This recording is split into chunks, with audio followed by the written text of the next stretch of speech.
Mabuhay mga kakwento, kumusta na kayo and welcome sa ika-4 na bahagi ng Kwentong Japan ni Ju. I'm sure busy ang araw namin ngayon. 6 a.m. ang aming call time para hindi kami malate sa aming 9:40 a.m. flight mula Tokyo papuntang Nagasaki.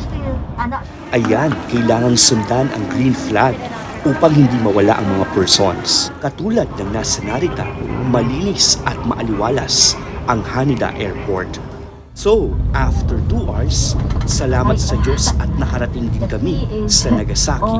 Surprisingly, kahit nasa timog kanluran ng Japan, malamig pa rin sa Nagasaki. Mula sa airport, kumain muna kami ng tanghalian bago magtungo sa Nagasaki University para sa isang forum at lecture.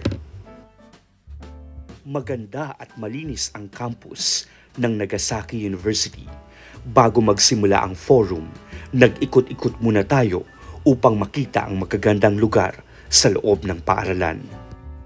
Tapos ang aktwal na forum, nagkaroon kami ng pagkakataon upang kausapin ang ilan sa mga propesor ng Institute of Tropical Medicine ng Nagasaki University bago maglibot sa ibang lugar sa campus.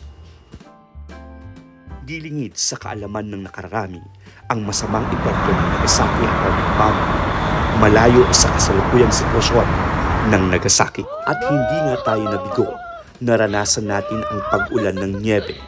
Kaya nga, for the talo ng persons na parang mga bata. Sa peak ng takip silim, ramdam mo ang pagpapagong anyo ng syudad, malayo sa malagim na kasaysayan nito. At ito ang Kwentong Japan ni Ju. Hanggang sa muli.